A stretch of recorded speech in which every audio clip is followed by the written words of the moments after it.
we just recorded an episode on the hymn Turn Your Eyes Upon Jesus. And I was interested to find out when I was researching that episode that the hymn writer, Helen Hawthworth Lemmel, I'm positive I'm saying that wrong still, she actually was inspired to write this hymn after reading a tract written by another British lady who was a missionary in Algeria. Apparently, she read this tract and she was convicted to write this hymn.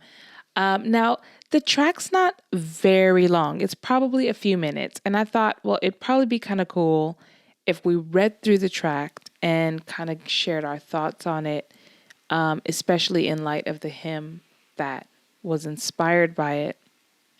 So Cara and I are just going to take turns reading through this hymn, and I think you'll be surprised. At the end, there's a little excerpt from another hymn writer, and I'll read those two verses. I think it's 3 verses, 2 verses, and yeah, I'll stop waffling, and we will start to read this tract. Oh, sure. The name of that tract is called Focused, just so you know. Okay. The other thing to bear in mind is that although we're reading this, it's not necessarily an endorsement, so stick around for our discussion of the good and the bad in it. Yeah. So the tract begins. It was in a little wood in early morning. The sun was climbing behind a steep cliff in the east, and its light was flooding nearer and nearer, and then making pools among the trees. Suddenly, from a dark corner of purple-brown stems and tawny moss, there shone out a great golden star. It was just a dandelion, and half-withered, but it was full-faced to the sun, and had caught into its heart all the glory it could hold, and was shining so radiantly that the dew that lay on it still made a perfect aureole around its head. And it seemed to talk, standing there, to talk about the possibility of making the very best of these lives of ours. For if the Sun of Righteousness has risen upon our hearts, there is an ocean of grace and love and power lying all around us, an ocean to which all earthly light is but a drop, and it is ready to transfigure us, as the sunshine transfigured the dandelion, and on the same condition that we stand full-faced to God. Gathered up, focused lives, intent on one aim, Christ. These are the lives on which God can concentrate blessedness. It is all for all, by a law as unvarying as any law that governs the material universe. We see the principle shadowed in the trend of science, the telephone and the wireless in the realm of sound, the use of radium and the ultraviolet rays in the realm of light. All these work by gathering into focus currents and waves that dispersed cannot serve us. In every branch of learning and workmanship, the tendency of these days is to specialize, to take up one point and follow it to the uttermost. And Satan knows well the power of concentration. If a soul is likely to get under the sway of the inspiration, this one thing I do, he will turn all his energies to bring in side interests that will shatter the gathering intensity. And they lie all around, these interests. Never has it been so easy to live in 6 good, harmless worlds at once. Art, music, social science, games, motoring, the following of some profession, and so on. And between them we run the risk of drifting about, the good hiding the best even more effectually than it could be hidden by downright frivolity with its smothered heartache at its own emptiness. It is easy to find out whether our lives are focused, and if so, where the focus lies. Where do our thoughts settle when consciousness comes back in the morning? Where do they swing back when the pressure is off during the day? Does this test not give the clue? Then dare to have it out with God, and after all, that is the shortest way. Dare to lay bare your whole life, and being before Him, and ask Him to show you whether or not all is focused on Christ and His glory.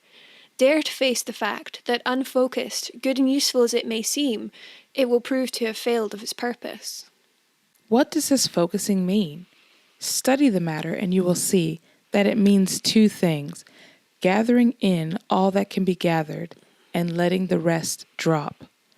The working of any lens, microscope, telescope, camera, will show you this. The lens of your own eye in the room where you are sitting as clearly as any other. Look at the window bars, and the beyond is only a shadow. Look through at the distance, and it is the bars that turn into ghosts. You have to choose which you will fix your gaze upon and let the other go.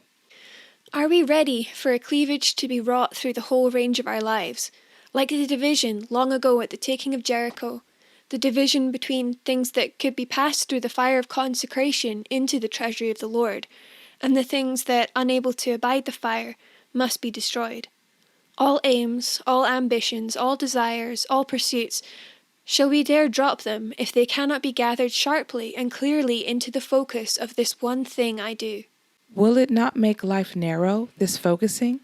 In a sense, it will, just as the mountain path grows narrower, for it matters more and more the higher we go, where we set our feet. But there is always, as it narrows, a wider and wider outlook and purer, clearer air. Narrow as Christ's life was narrow, this is our aim, narrow as regards self-seeking, broad as the love of God to all around. Is there anything to fear in that? And in the narrowing and focusing, the channel will be prepared for God's power, like the stream hemmed between the rock beds that wells up in a spring, like the burning glass that gathers the rays into an intensity that will kindle fire. It is worthwhile to let God see what he can do with these lives of ours when to live is Christ. How do we bring things to a focus in the world of optics? Not by looking at the things to be dropped, but by looking at the one point that is to be brought out. Turn full your soul's vision to Jesus, and look at him, and a strange dimness will come over all that is apart from him, and the divine trait by which God's saints are made even in this 20th century will lay hold of you, for he is worthy to have all there is to be had in the heart that he has died to win. And here are the verses from the hymn that's quoted. Hath not each heart a passion and a dream, each some companionship forever sweet, and each in saddest skies some silver gleam, and each some passing joy too fair and fleet, and each a staff and stay through frail it prove, and each a face he fain would ever see? And what have I? An endless stream of love, a rapture and a glory and a calm, a life that is everlasting psalm, all, O beloved, in thee. The end. So there you go. There you go. There you go. Some beautiful Reading this writing again, in here. I do have some further thoughts on it than I initially did when we first read it and talked about it. Really? Okay, tell me. Well, my initial thoughts were it's a little bit fluffy. Yeah. Fluffy, is that the right word? Kind of like airy-fairy in its descriptions and things. Yes. Yeah. Yes, like, I would don't agree. really... The dandelion part, it's kind of neither here nor there. It's not really that relevant. Could have been fine without it. Yeah. Pretty as it is. Very pretty. Very beautiful language. I also was thinking... it is a good reminder. I liked her point about, I'm just having a look, where it says about even good things being a distraction. Like, they're not bad things in and of themselves, but when they become a distraction from Christ, they're a problem. Yeah. Yeah. It's hard because I think I wanted to be like amen to this, but I just found some things that I think in overall it seems like such a burden to lay on the Christian. I think particularly where she says it's easy to find out whether our lives are focused, and if so, where the focus lies. Where do our thoughts settle when consciousness comes back in the morning? Where do they swing back when the pressure is off during the day? It's like, okay, if your feet don't hit the floor first thing in the morning and you're thinking Jesus, or if you're like staring out the window and you're not thinking Jesus, then you're taking your eyes off the focus. And okay, but also, is this a Christian life that can actually be lived? Yes, Like, can because Christians it's actually not live this way? wrong to wake up in the morning. Like, sometimes you wake up startled. Like, you know, if you have a child, you might hear them crying. And so you wake up and your first thought is not Jesus. It's, oh my goodness, my child's crying. I need to get up and sort them. And that's not unholy. Yeah. Or like sometimes you're just looking Yeah. out the window and you're thinking, oh, it's a squirrel in the tree outside, because I have a tree outside my window. And it's not it's not unholy to think those things. Yes, and it because it's coming from a missionary, she's basically saying that there's a singular focus to the work that we have, and it is Yeah. that we need to proclaim Jesus. And in that, there's a lot to applaud, right? You could say, yes, amen. Like that should always be our recentering in terms of what we're doing in this life, right? Only one It should life, all soon will be keep coming past, back right? to Jesus. Yeah. Absolutely. I think it's more of like a compass to say, okay, just reorient yourself. But the intensity of which she says, like, you know, like you always have to choose, like if you're looking out the window and you focus on the bars, then everything else is blurry. Or if you focus in the background, then the bars are blurry.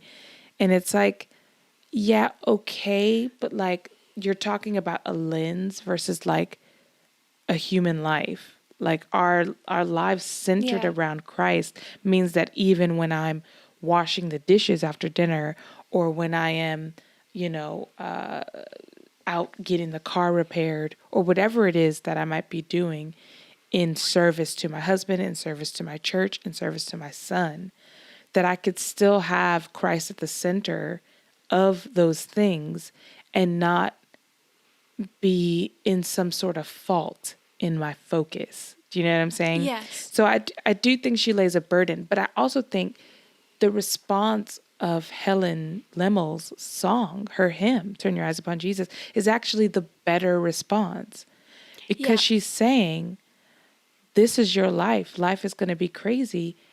Just turn and look at him, right? You're going to be trudging along, doing what you got to do. And you're going to have to just turn your eyes upon Jesus. And then all of this focusing that this author is trying to, I was just going to say, but that chorus does exactly what you're saying. It recenters your focus. And so she's like, oh, sin and death, turn your eyes on Jesus. And like, oh, darkness, and turn your eyes on Jesus. Yeah. And it's kind of like these things are real, and they do fight for your attention, but you have to keep turning yourself back to Jesus. Keep turning your eyes back to him. I hope you enjoyed that clip from the Hymnpartial podcast, but before you go away, make sure you hit subscribe and ring the bell so that you are notified whenever we release new content on this channel. For more information, like how to support us or to sign up for our free weekly newsletter, make sure you head over to hymnpartial.com.